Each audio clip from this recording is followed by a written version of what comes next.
Hello everyone, 10th class students. How are you? Today we will start chapter 4. आपकी सभी की classes start हो चुकी हैं, लेकिन कुछ स्टूडेंट्स आ नहीं रहे हैं, तो आप लोगों को कंपलसरी स्कूल में आना. Okay, now start chapter 4 carbon and compounds. आपने अपने आसपास जितनी भी चीज़ों को देखा है वो सब काहे की बनी होती है? वो बनी होती है कार्बन की, है ना. जैसे जितनी भी वुड है ना, वो सब क्या है? कार्बन है. प्लास्टिक भी क्या है? कार्बन है ना. कोई भी चीज़ है बिना कार्बन से मेडअप ही नहीं हो पाती है ना.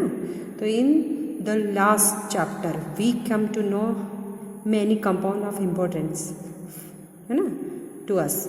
हमारे लिए जो कंपोनेंट्स बहुत इंपॉर्टेंट होते हैं उनके बारे में हमने पिछले वीडियो में पढ़ा है. In this chapter we will be studied about some more ना interesting compound and their properties, है ना. इस चैप्टर में हम क्या पढ़ेंगे? कुछ इंपॉर्टेंट कंपाउंड्स पढ़ेंगे और प्रॉपर्टीज़ पढ़ेंगे. ठीक है, ओके. देखिए अभी यहाँ क्या लिखा है? Look at the items that come at the last column of the below, है ना. ये आपको कॉलम दिया है, यहाँ पर कुछ आपको देखिए कुछ कॉलम दिए हैं. इसमें आपको, है ना, मेटल, ग्लास और ये सब क्या दिए हैं? आपको कुछ इंग्रेडिएंट्स दिए हैं ना. तो जो है इनमें क्या दिया है? फिल बाय यू, आपको फिल करना है और टीचर्स को शो करना है. अब देखिए सेकंड पैराग्राफ में food, cloth, medicine, books are many are the things that you list are the based on this versatile elements carbon, है ना. ये सब चीज़ें किस पे बेस्ड हैं? कार्बन पे बेस्ड है ना. तो देखिए हमारा जो इन्वायरमेंट है ना, हमारी अर्थ की जो क्रस्ट है, द अर्थ क्रस्ट, जो अर्थ की क्रस्ट है ना, earth crust has only point, है ना, 0.02% carbon in the form of minerals. Carbon है ना, carbonates, hydrogen carbonate, coal and petroleum, इसके फॉर्म में जो कार्बन होती है वो हमारे अर्थ के क्रस्ट पर अवेलेबल है. इन द एटमॉस्फेयर में जो कार्बन है वो है 0.03% ऑफ कार्बन, है ना. ये जो आप कार्बन डाइऑक्साइड है ना, ये जो आपको परसेंट दिए इनको लर्न करना है कि क्रस्ट पे कितनी है. तो क्रस्ट पे आपको बताना है 0.02% है और एटमॉस्फेयर में है 0.03 ना. Speed of this small amount of carbon available in nature में बहुत ही कम मात्रा में ये कार्बन अवेलेबल रहता है. तो कार्बन जो रहता है वो देखिए अभी इसमें हमको जितने एलिमेंट्स हैं उनको छोड़कर सिर्फ कार्बन का ही क्यों डिस्क्रिप्शन दिया है ना इसका, जो क्योंकि ये जो कार्बन जो है वो हर जगह, है ना, क्या है, होता है ना, हर जगह ये अवेलेबल है. इसलिए कार्बन का इसमें आपको ये चैप्टर दिया हुआ है और कार्बन के बहुत सारे कंपाउंड्स होते हैं. अब देखिए यहाँ पर आपको क्या लिखा हुआ है, देखिए सुनिए. Most carbon compound are poor conductor of electricity as we have seen in chapter 2. जो कार्बन होता है वो क्या होता है? पुअर कंडक्टर होता है ना. इलेक्ट्रिसिटी का क्या होता है? वो पुअर कंडक्टर होता है. But you can see we pencil, है ना, हमारी जो पेंसिल होती है उसकी जो बीच में है ना रिफिल होती है, रीड जिसको हम लीड बोलते हैं ना, वो जो रहती है वो काहे की बनी होती है? वो बनी होती है हमारी ग्रेफाइट की. काहे की बनी होती है? वो ग्रेफाइट की, है ना. तो ग्रेफाइट होने के कारण क्या होता है कि वो है ना इलेक्ट्रिक को अच्छे से, हम बात कर रहे थे कि जो अपना जो कार्बन होता है वो इलेक्ट्रिसिटी का पुअर कंडक्टर है. पुअर कंडक्टर मतलब क्या होता है कि उसमें से आसानी से इलेक्ट्रिसिटी, है ना, कंडक्ट नहीं हो पाती है ना. और क्या होता है कि लेकिन हमारा जो ग्रेफाइट होता है, ग्रेफाइट है ना, पेंसिल के बीच में होता है ग्रेफाइट जिससे हम लिखते हैं, वो क्या होता है? गुड कंडक्टर ऑफ इलेक्ट्रिसिटी होता है. ठीक है. अब क्या होता है? बॉइलिंग और मेल्टिंग पॉइंट जो रहते हैं कार्बन के, वो कार्बन कंपाउंड्स के, वो भी वेरी हाई होते हैं ना, वेरी हाई होते हैं. तो आप लोगों को एक ये देखिए मेल्टिंग और बॉइलिंग पॉइंट दिया हुआ है. तो एसिटिक एसिड, है ना, कितना होता है इसका? मेल्टिंग पॉइंट 290 होता है ना, और बॉइलिंग पॉइंट है 391 होता है सभी के.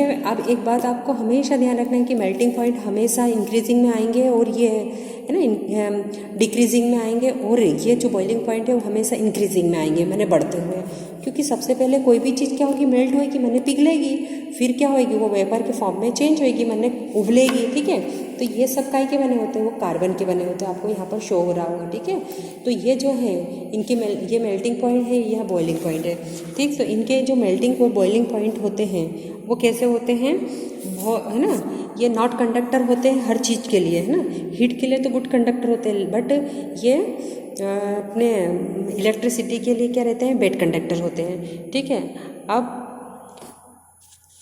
देखिए यहाँ पर क्या है, since this compounds are largely non-conductors of electricity, we can conclude that the bonding in this compound does not give rise to any ions, है ना। क्यों होते हैं ये, क्योंकि ये क्या होते हैं, ये आयंस को आसानी से नहीं दे पाते हैं, ये आयंस को आसानी से नहीं दे पाते हैं ना, इसलिए क्या रहते हैं, नॉन, है ना। ये देखिए आयंस, इनको अच्छे से ये आयंस नहीं दे पाते हैं, इसलिए क्या होते हैं, ये बेड कंडक्टर होते हैं, ठीक है। अब आगे बढ़ते हैं कि इनकी जो कैपेसिटी होती है ना, देखिए अब यहाँ पर अब देखेंगे, electrons to attain noble gas configuration, if it were to gain or lose electrons, it could gain 4 electrons format, है ना, forming C4 ions, है ना, anion, है ना, but we would be default for the nucleus with 6 protons to held.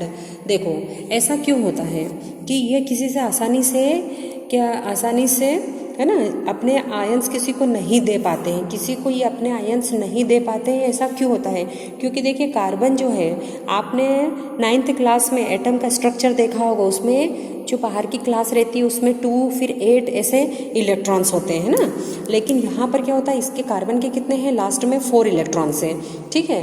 तो 4 electron होते हैं, लेकिन इसका जो न्यूक्लियस होता है, न्यूक्लियस में कितने 6 प्रोटॉन्स होते हैं ना, तो वो क्या करते हैं, वो जो इलेक्ट्रॉन्स है उनको कस के पकड़ के रखते हैं, इसलिए ये कार्बन जो है आसानी से किसी को लॉस नहीं कर पाता है, ठीक है ना, किसी को अपने इलेक्ट्रॉन्स को नहीं दे पाता है।